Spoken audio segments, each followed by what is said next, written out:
50 वर्ष पूरे होने से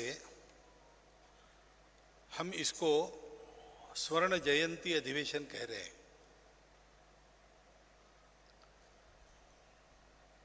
ग्राहक पंचायत ने पूरे भारत में एक बड़ा काम किया है। ग्राहकों की समस्याओं को लेकर उसके लिए प्रयास करने वाले पहले भी थे, कुछ व्यवस्थाएं भी छोटी मोटी थी, लेकिन भारत का विचार अधिष्ठान में लेकर और ग्राहक इस शब्द का पूरा विचार करते हुए संपूर्ण भारतव्यापी ऐसा पहला प्रयास ग्राहक पंचायत का ही है।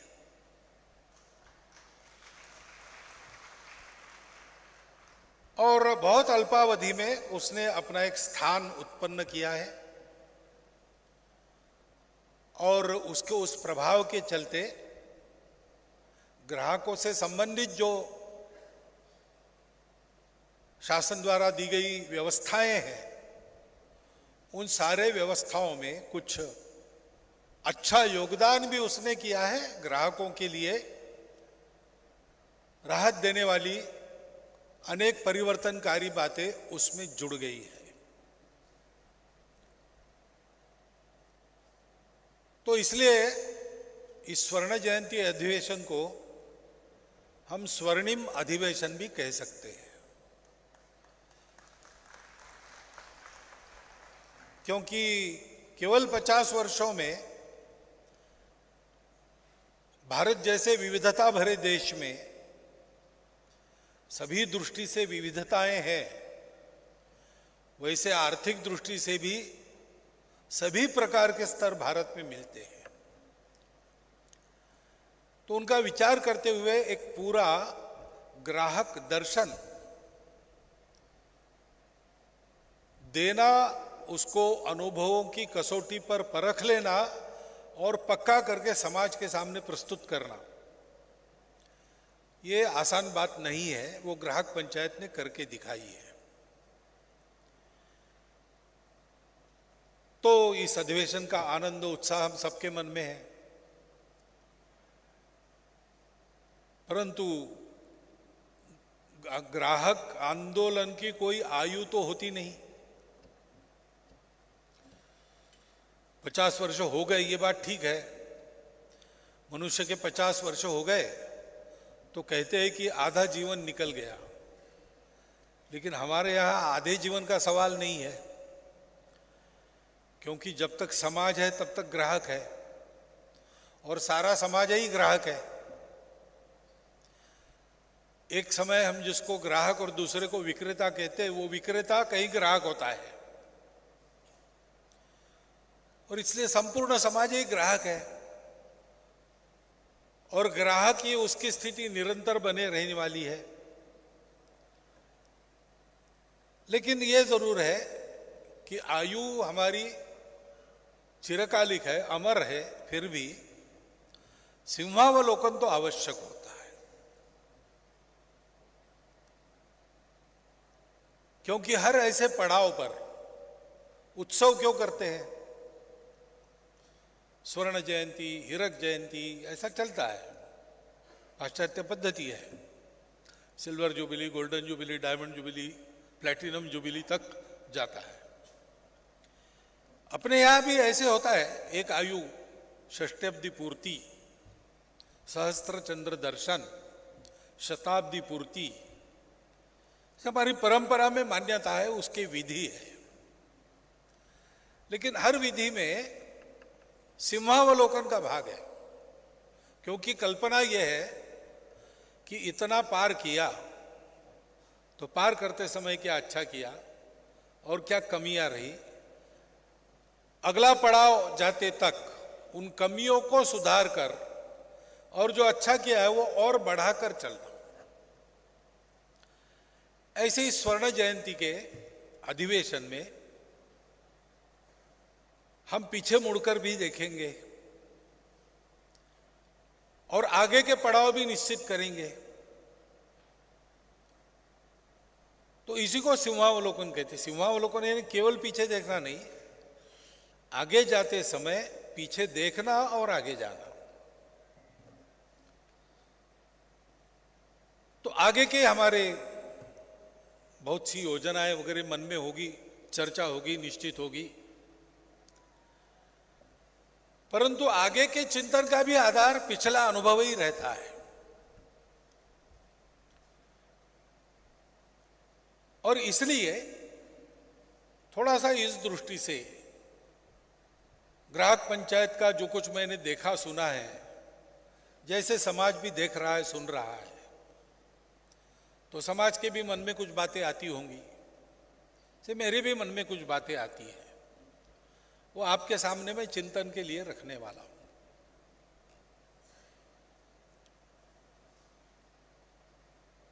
हम जब बात करते हैं शासन से, प्रशासन से,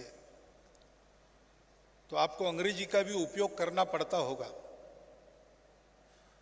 अंग्रेजी का जो उपयोग करते हैं तब हम कंज्यूमर प्रोटेक्शन, कंज्यूमर एक्ट, इसे कंज्यूमर शब्द का प्रयोग करते हैं। ग्राहक का भाषांतर अंग्रेजी में कंज्यूमर ऐसा कहते हैं। लेकिन इन दोनों शब्दों के पीछे के भाव, जिसके कारण उनमें विशिष्ट अक्षरों का उपयोग हुआ, वो अलग अलग है। कंज्यूमर वो है जो भोग करता है, खाता है, और कोई उसमें छटा नहीं है। To consume, to use, to eat, ऐसा ही रहता है। आदमी खाता क्यों है? आदमी भूख लगी है इसलिए खाता है। कभी कभी भूख नहीं लगी तो भी खाता है, रुचि अच्छी है इसलिए खाता है। पोषण के लिए खाता है क्या? खाते समय आदमी ये विचार करके खाता नहीं। अब आजकल थोड़ी सी सजगता बढ़ी है और डायबिटीज, ब्लड प्रेशर, ये भी सब बढ़ा है, इसलिए लोग अपने खाने पीने का विचार कर रहे हैं। लेकिन सदियों से मानवता चली है, जब से अंग्रेजी भाषा चली है तब से कंज्यूमर ये शब्द खाने के लिए आया है। ग्राहक शब्द का उपयोग, अर्थ ग्रहण करना, वो खाना ये जरा दूर का अर्थ है। ग्रहण करना यानी हाथ में लेना, धारण करना। खाना पोषक होना चाहिए, लेकिन इसका विचार न करते खाते हैं। मनुष्य खाता है क्योंकि मनुष्य को रुचि अरुचि भी रहती है, मनुष्य को वासना भी रहती है, तो बहुत विचार नहीं करता ये खाना चाहिए कि नहीं खाना चाहिए। लेकिन ग्रहण करने में इसका विचार रहता है, और ग्रहण करने में उसका उपयोग भी रहता है। और ग्रहण करने में उसको टिकाए रखने की भी व्यवस्था होती है, जिसका हम ग्रहण करते हैं।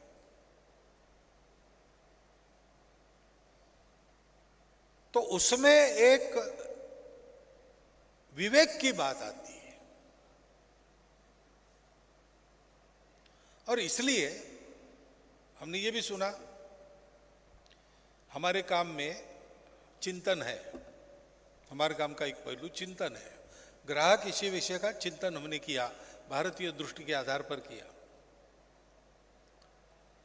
और इसीलिए दूसरा काम है प्रबोधन। क्योंकि जो खाना चाहते हैं उनको ठीक से खाना मिले, निरामय खाना मिले, अच्छे भाव में मिले, उनको बरगलाया न जाए, उनको ठगा न जाए, यह सारा काम तो है ही। लेकिन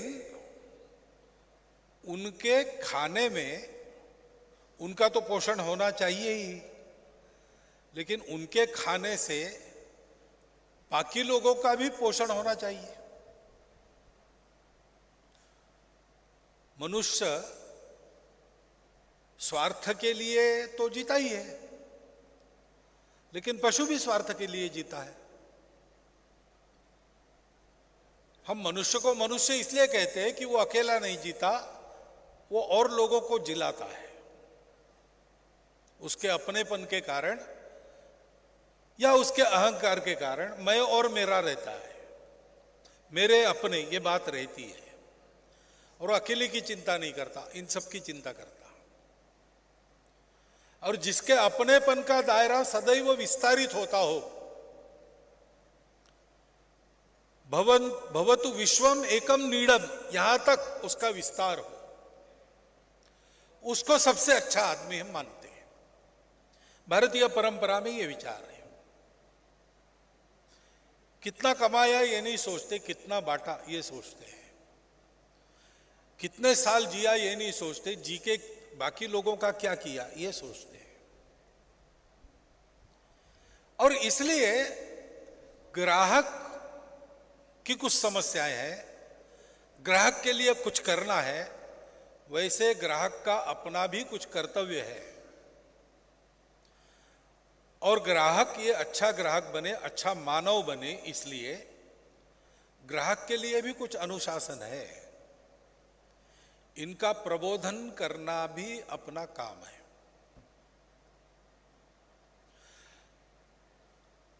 तो हम इतना बड़ा अपना संगठन बन गया। तो पहली बात तो 50 साल में हम इतने आगे आए, आगे अब हमको कैसे कैसे कितना आगे जाना है। क्योंकि हमारे लिए जो हमारा कार्यक्षेत्र है वो तो संपूर्ण समाज के व्याप्ति का है। हमारे कार्यक्षेत्र में किसी एक विचार का प्रश्न नहीं है। हमारे कार्यक्षेत्र में किसी एक जाति, मत, पंथ, संप्रदाय का प्रश्न नहीं है। हमारे कार्यक्षेत्र में किसी एक विशिष्ट आजीविका का विचार नहीं है, विशिष्ट प्रांत या भाषा का विचार नहीं है। क्योंकि सब लोग, पूरा समाज ग्राहक है। किसी न किसी स्तर पर वो कभी न कभी ग्राहक होता है। यानी किसी न किसी स्तर पर उसकी आवश्यकता ग्राहक के नाते है, उसका कर्तव्य ग्राहक के नाते है, उसका अनुशासन ग्राहक के नाते है। तो इसका पहले तो हमको ये कहना पड़ेगा कि हम जब तक समाज व्यापी होते नहीं तब तक इसका कार्यानुभव हमको मिलता नहीं। और इसलिए हमारे विस्तार का लक्ष्य समाज व्यापी संगठन बनाना यही हो सकता है।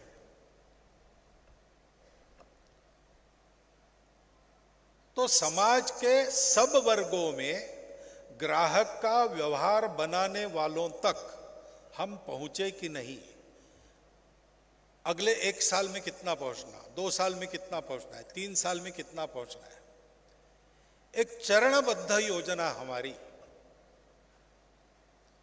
स्वर्ण जयंती के बाद कौन सा आता है मुझे पता नहीं, लेकिन 75 अमृत महोत्सव करते ही है। तो 25 साल के 5 चरण बनाकर ऐसी योजना हम कर सकते हैं क्या? हमारे कार्य के विस्तार की, कहां तक पहुंचना है, लक्ष्य क्या है? संपूर्ण समाज में ग्राहकों के जो समूह है, भौगोलिक कारणों से इकट्ठा है या अन्य कारणों से भी इकट्ठा है, उन ग्राहकों के समूह में ग्राहकों का स्वभाव बनाने वाले जो प्रमुख है उन तक पहुंचना। तो हम समाजव्यापी हो जाएंगे, क्योंकि उनका स्वभाव बनाने वाले जो है उनके पीछे ग्राहक चलेगा। वो ठीक चले तो ग्राहक भी ठीक चलेगा। वो सजग रहे तो ग्राहकों की सारी आवश्यकताएं पूर्ण हो जाएगी। वो प्रबुद्ध बनाते रहे अपने समूह को तो ग्राहक अपनी जिम्मेवारी भी समझेगा, अपना अनुशासन भी समझेगा।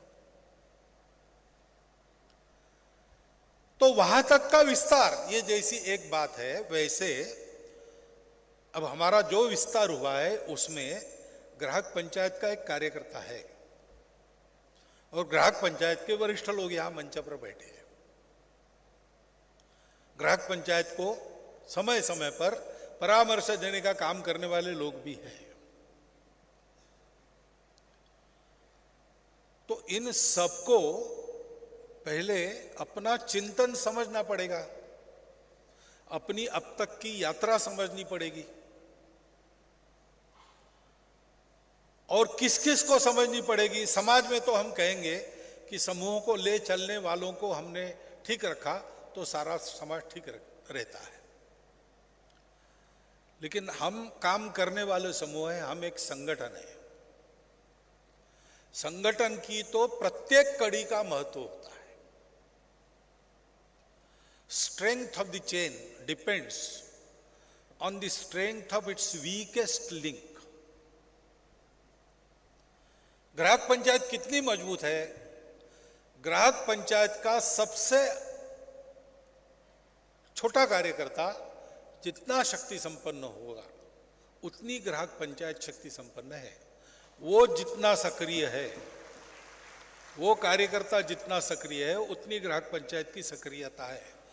वो कार्यकर्ता ग्राहक पंचायत के चिंतन की समझदारी जितनी मात्रा में रखता है उतनी मात्रा में अपने ध्येय की समझदारी हमारे पास है। तो कार्यकर्ता प्रबोधन ये भी एक बात है जिसका हमको विचार करना पड़ेगा। कार्यकर्ता उसको अपना चिंतन, अपनी कार्य पद्धति, क्योंकि वो भी अनोखी है। कंज्यूमर मूवमेंट ऐसा कहते हैं, कंज्यूमर्स एजिटेशंस ऐसा कहते हैं, हम भी ग्राहक आंदोलन कहते हैं। लेकिन हमने अभी बताया कि समन्वय के रास्ते से ये सब करना है। अब ये समन्वय जो बात है वो हमारी बात है, भारतीय चिंतन की बात है।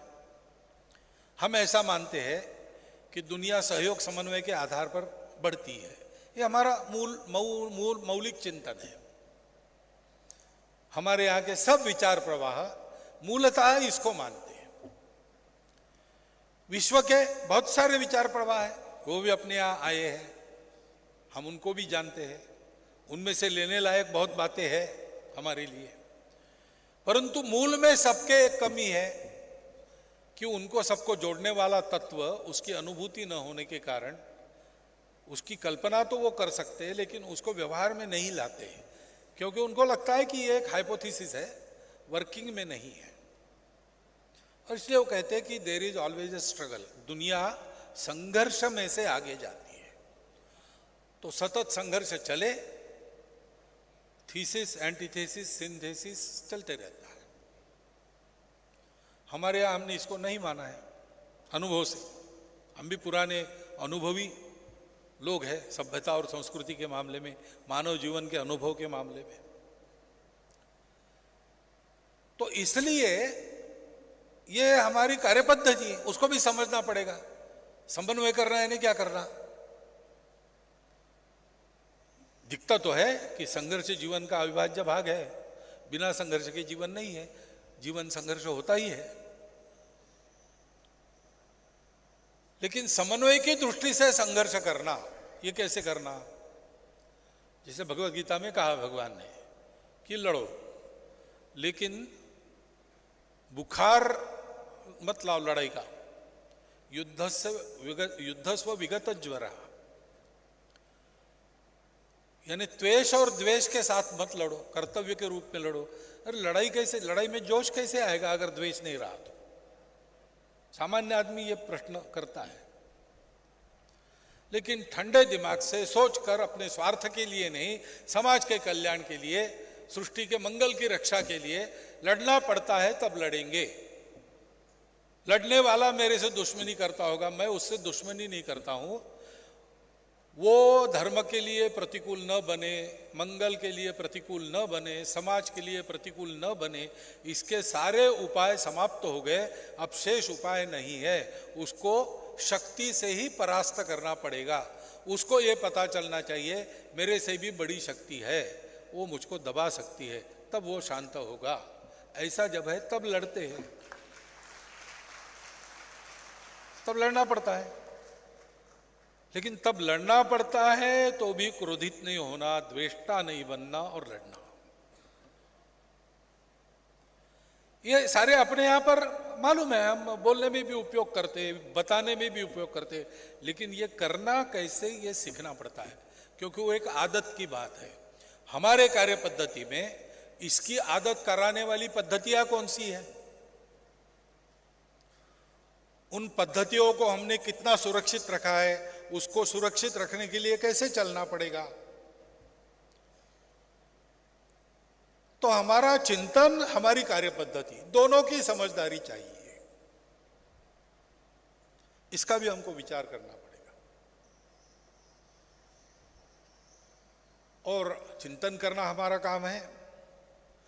ग्राहकों के लिए जहां आवश्यक वहां आंदोलन, नहीं तो समन्वय से समस्या समाधान, ये काम है। तरीका अलग अलग हो सकता है, लेकिन समस्या समाधान ये दूसरा काम है। ग्राहकों का प्रबोधन ये तीसरा काम है। और चौथा काम है कि हम कौन हैं, हम ग्राहक पंचायत है। अब ये पंचायत क्या है, जिसमें पंच होते हैं। अब ये पंच शब्द आया, वो क्या है, 5 लोगों का समूह गांव स्तर पर रहता था, और गांव के सारे झगड़े फसाद को मिटाना, गांव के अनुशासन को कायम रखना, इनको देखने का उनका दायित्व होता था।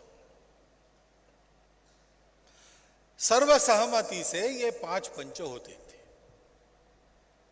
और ये पांचों मिलकर संपूर्ण गांव का प्रतिनिधित्व करते थे। इन पांचों का शील और आचरण ऐसा रहता था कि उनके नजर की शर्म सारे गांव को रहती थी, और उनको उनके कहने के परे जाए ऐसा दुस्साहस कोई नहीं करता था, क्योंकि सबको ये पता रहता था कि ये भले लोग हैं, हमारे आप्त है, हमारे कल्याण का विचार करने वाले लोग हैं, इनका अपना कोई स्टेक नहीं है, निस्वार्थ बुद्धि के है, ये जो बताएंगे ये हमारे हित की बात है, उसके विरुद्ध जाना हमारे नाश की बात है। ये विश्वास जिनके आचरण से बनता था, ऐसे ये पंचलोग होते थे। तो हम पंचायत है, यानी हम समाज के ऐसे प्रतिनिधि है जिनके बारे में, जिनके आचरण और शील के कारण, 2 शब्द है, एक जैसे उपयोग करते हैं हम, लेकिन शील होती है मन की प्रवृत्ति और आचरण होता है प्रत्यक्ष व्यवहार। एक स्पिरिट है, एक लेटर है, दोनों अच्छे होने चाहिए। शील अच्छा है, लेकिन सार्वजनिक व्यवहार में कहाँ उठना, कहाँ बैठना, कहाँ बोलना, कहाँ किसके पास कितना जान, ये मालूम न होने के कारण दिखता भद्र नहीं है तो परिणाम ठीक नहीं होता है, संस्कार ठीक नहीं होता है। और समाज के धाक के कारण, कानून के कारण, चौक में पुलिस खड़ा है इसके कारण सदाचरण करने वाले लोग तो बहुत है। लाल बत्ती होती है, साथ में पुलिस भी है, तो सब लोग रुकते हैं। लेकिन लाल बत्ती है और पुलिस चला जाए तो क्या होता है? तो वो जो आचरण है अनुशासन का, वो बाह्य आचरण है। मन कैसा है? मन भी अगर ऐसा है नियम व्यवस्था पालन का, तो वो शील हो गया। इसलिए मैं कह रहा हूं, शील और आचरण से हमको समाज परखता है, तो उसका आकलन ऐसे हो गया कि उसका ये विश्वास हो गया कि ये लोग सही लोग हैं, ये जो बताएंगे ठीक ही बताएंगे। एक मैंने अनुभव की हुई घटना आपको बताने का मोह मुझे जाता नहीं, इसलिए बता रहा हूं।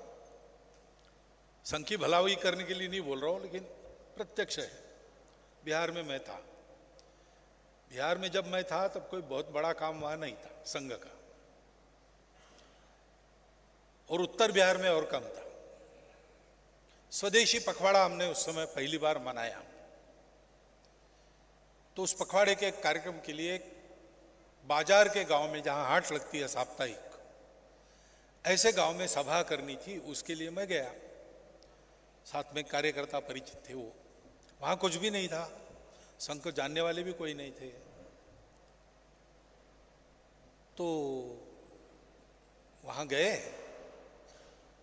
एक चाय की टपरी थी, उसमें मुझे बिठाया। हम बैठ सके वहां चाय जितना समय, इसलिए एक कप चाय पिलाया। उसने भी, कार्यकर्ता ने भी पिया, और वो कहा कि मैं व्यवस्था करके आता हूं, तब तक आप यहां बैठिए। मुझे बिठाकर वो चला गया।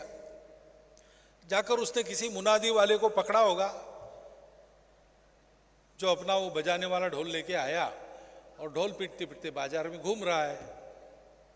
शाम को 4:30 बजे स्वदेशी जागरण मंच की सभा है, सब लोग आइए। तो होटल में कुछ लोग आए थे चाय पीने के लिए हमारे बाद। तो होटल मालिक भी हमको तो नहीं जानता था, तो वो कहने लगे चलो भाई, इलेक्शन पास आ गया, अब ये भाषण वाषण शुरू होंगे, अभी भाषण देंगे और 5 साल गायब हो जाएंगे, फिर दिखेंगे नहीं। तो होटल वाला नहीं, ऐसी बात नहीं है, ये स्वदेशी जागरण मंच है ना, संघ वालों का है। वैसे संघ वालों का नहीं है, वो पूरे समाज का है, लेकिन परसेप्शन रहता है संघ वालों का है। इसलिए ये लोग जो बात कहेंगे सही है तब कहेंगे, और हमारे काम की बात होगी, इस सभा में जाना चाहिए। तो हमारे बारे में ये विश्वास हमने उत्पन्न तो किया है, सब जगह हमारी जो मान्यता दिखती है, उसके कारण ये तो कह ही सकते हैं। अभी हमारा आकार छोटा है, इसलिए एकदम सबको ये प्रतीत होता है ऐसा नहीं, हमारा विस्तार हो जाएगा तो वो भी दिखेगा। परंतु ये स्थान हमारे जिस व्यवहार के कारण आया, वो व्यवहार कौन सा? हम पंच है, और ग्राहक पंचायत ये एक संगठन है। तो संगठन है यानी एक विशिष्ट व्यवहार है। संगठन मनुष्यों का ही होता है। तो मनुष्यों में अगर वो समूह के कार्यकर्ता बन गए, तो ये स्वाभाविक हो सकता है कि उनकी महत्वाकांक्षा जगे। समूह के चलते कुछ अच्छा हो, ये तो सबको लगता है, लगना भी चाहिए। लेकिन अच्छा जब होता है तो उसका श्रेय मुझे मिले। मैं था, मैंने किया, मुझे कहना चाहिए, मैं आगे जाऊं, एक फोटो हो जाए। ये सारी जो एक्सप्रेशंस है, ये सारी जो भाव है, वो समूह में आने के बाद थोड़ा स्थान बढ़ता ही है।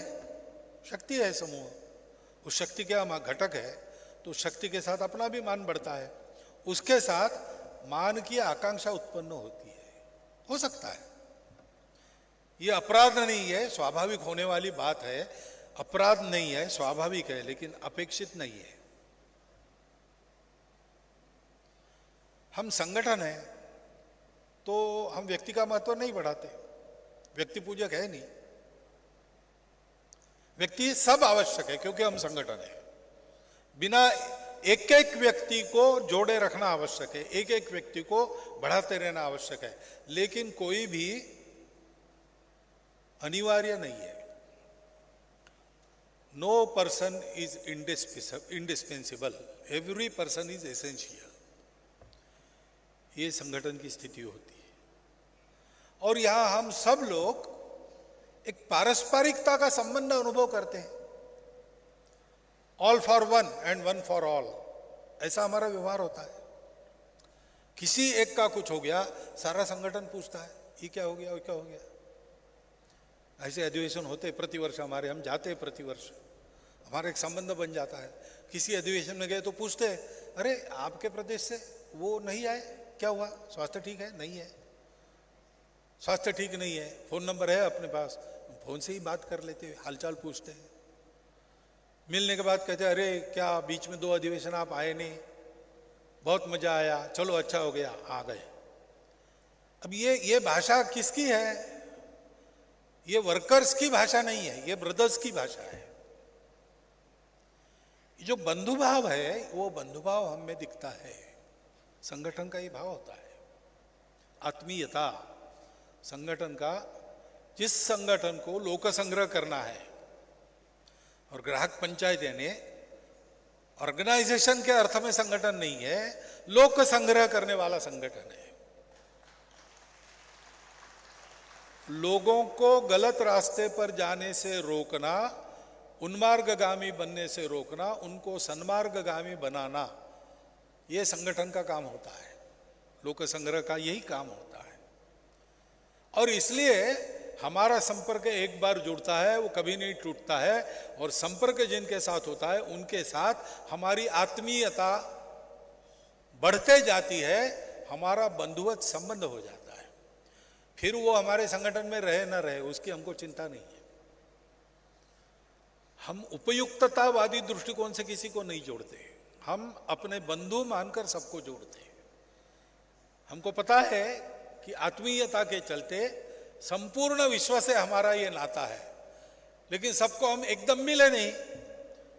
घर वालों को मिलते थे, रिश्तेदारों को मिलते थे, गांव वालों को मिलते थे, ग्राहक संगठन में आए, अखिल भारत के इतने लोगों को मिल रहे, ये सारे पहले से हमारे बंधु है।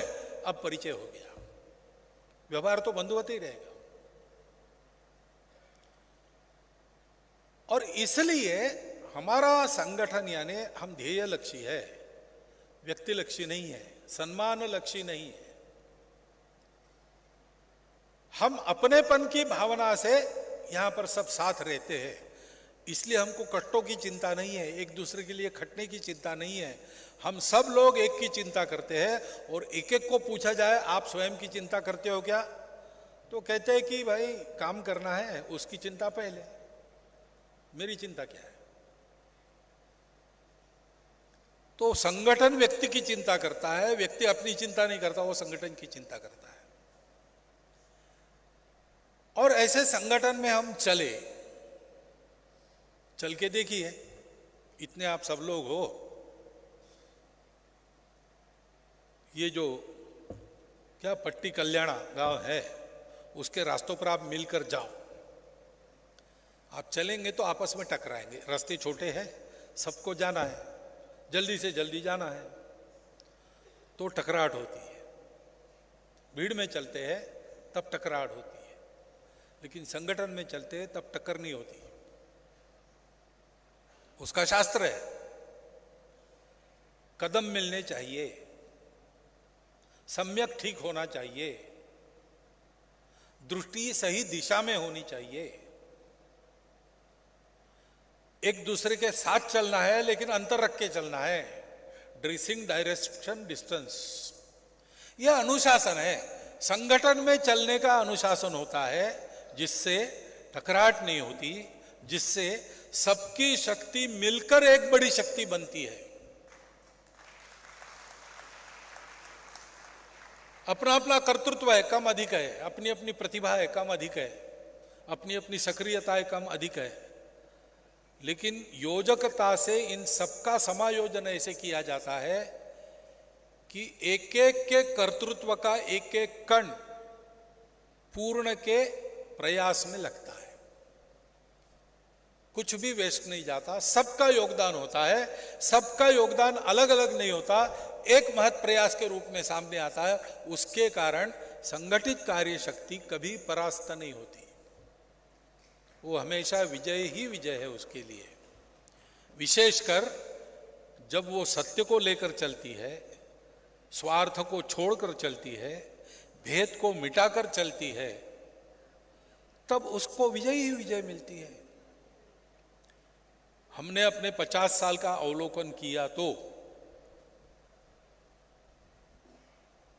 निराभाव, एक कुछ भी नहीं है, अभाव, संपूर्ण अभाव, संपूर्ण अभाव से हमने प्रारंभ किया, अपने बलबूते यहां तक आए। कैसे आए? यही संगठन की शक्ति है।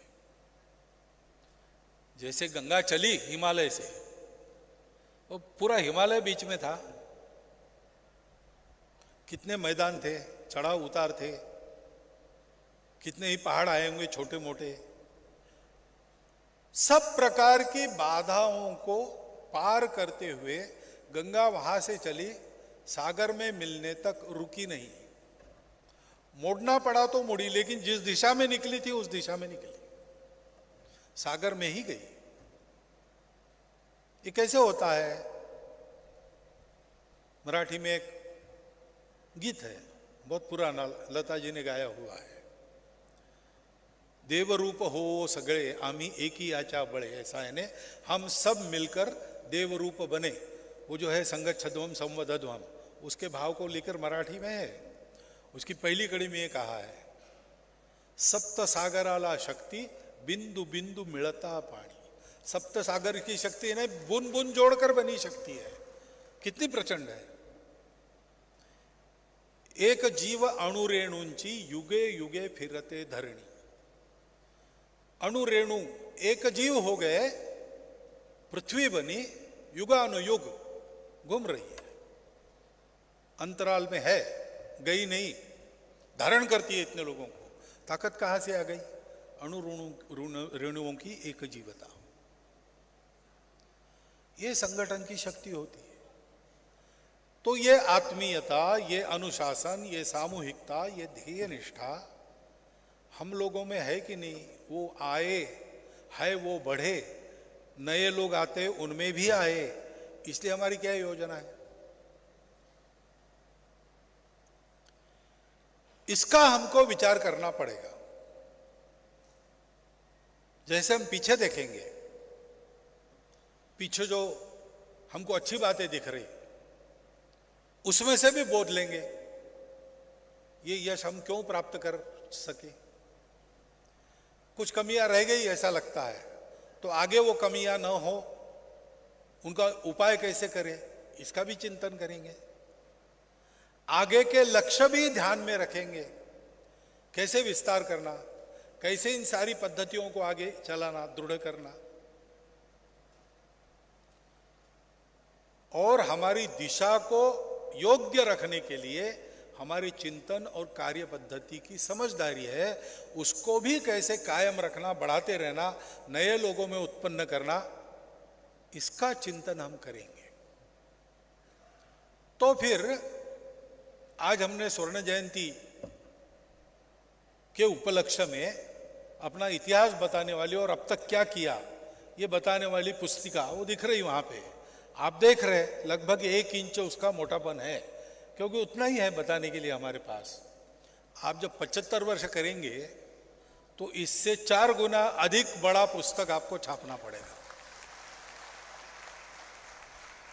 50 और 75 में अंतर 1.5 गुना है, लेकिन आप करेंगे 4 गुना कम से कम।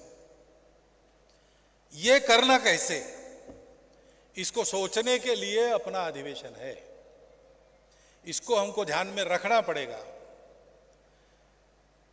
कभी कभी कार्यक्रम में ही हम मग्न हो जाते हैं। हमारा कार्यक्रम है ग्राहकों के हित की रक्षा, ये हमारा कार्यक्रम है, लेकिन ये हम क्यों कर रहे हैं? हमारी रुचि है, रुचि तो है ही, नहीं तो काम कैसे करेंगे। लेकिन अपने अपने रुचि का काम केवल ये है, इसलिए ये शुरू नहीं किया। समाज के लोगों को कुछ समय कैसे गंवाना इसकी समस्या थी, इसलिए जिनकी रुचि इसमें है उनके लिए एक नया खड़ा किया कि आप अपना खाली समय इसमें बिताओ। ऐसा नहीं है। आखिर ग्राहक भी, हम कहते हैं ग्राहक राजा है, यानी क्या है? राजा है यानी मालिक है क्या? मालिक नहीं है, मालिक कोई नहीं है। ये मालकियत की भावना, ये अपना चिंतन नहीं है। हमारा चिंतन ये है कि जिसने सब उत्पन्न किया वही इसका मालिक है, हम मालिक नहीं है। ईशावास्यम इदम सर्वम यत्किंचम जगत्याम जगत। लेकिन मुझे भी उत्पन्न किया और मुझे इसमें जीना है, इस पर ही जीना है, इसको ही जीने के लिए उपयोग करना है। तो मैं क्या करूंगा? तेन त्यक्तेन भुंजीता, त्यागपूर्वक भोग करूंगा। ये भोग सारी सृष्टि को चढ़ाऊंगा, सब अपना अपना ले लेंगे, बचा हुआ मैं रहूंगा। ये हमारी जीवन की कल्पना है। उस कल्पना से देखते हैं तो ग्राहकों को ऐसे तैयार करना, क्योंकि राजा यही करता है। राजा मालिक नहीं होता है। राजा, जैसे शिवाजी महाराज को कहते थे, उपभोग शून्य स्वामी है। वो स्वामी इसलिए नहीं कि उसको उपभोग करना है, वो स्वामी इसलिए है कि सबको इसका भोग मिले, शेष में मेरा चले, मैं चला लूंगा। तो ऐसा अगर प्रबोधन हमको करना है तो इसका मतलब है कि ग्राहक पंचायत का निर्माण, नाम दूसरा भी रख सकते थे ना, हमने ग्राहक क्यों चुना, उपभोक्ता कह सकते थे, लेकिन हमारी दृष्टि उपभोग नहीं है, हमारी दृष्टि त्याग है। तो हम समाज को आदत मांगने मांगने, लेने लेने, लड़ झगड़ कर छीन ले, इसकी तो नहीं लगाने वाले, इसकी लगानी नहीं है। इस आदत के कारण सृष्टि का विध्वंस हो रहा है, मानवता विनाश के किनार पर खड़ी है, संस्कार लोप हो रहा है, परिवार टूट रहे, हम देख रहे हैं। तो हमको तो सिखाना यह है कि भाई अपना शरीर कर्तव्य कर सके, इतना उसको सबल रखने के लिए जो आवश्यक है वो करो। उसके लिए परिवार भी आवश्यक होता है। तो रोटी कपड़ा मकान स्वास्थ्य शिक्षा अतिथि सत्कार, ये गृहस्थ धर्म के 4 कर्तव्य है, उसको पूर्ण करने लायक परिवार की स्थिति, उसके लिए मेहनत करो। साधु स्वामी इतना दीजिए जहां मैं कुटुंब समाए, मैं भी भूखा ना रहूं, साधु भी भूखा न जाए, ऐसी हमारी घर गृहस्थी हो। लेकिन प्रयोजन क्या है इन सबका? प्रयोजन है कि मेरे कारण अन्य लोगों का विकास हो, मेरे कारण अन्य लोग भी सन्मार्ग पर जाए। असतोमा सद्गमय तमसोमा ज्योतिर्गमय मृत्योर्मा अमृतम गमय, ये यात्रा सबकी सुकर हो। इसके लिए काम ग्राहक पंचायत का हमने लिया है। तो हमको अपने से प्रारंभ करके ग्राहक विश्व को बदलना पड़ेगा। धीरे धीरे शक्ति बढ़ेगी, वैसा बदल और प्रभावी होगा। लेकिन बदल का प्रारंभ हमेशा हम में होगा, मेरे में होगा, हम में होगा, यानी संगठन में होगा, उसके वातावरण के चलते समाज में होगा। इस प्रक्रिया को आप आगे बढ़ाने का एक चरण इस दृष्टि से इस स्वर्ण जयंती अधिवेशन का उपयोग आप सब लोग कीजिए, ऐसा एक विनम्र अनुरोध आपके सामने रखता हूं और मेरी 4 शब्द समाप्त करता हूं।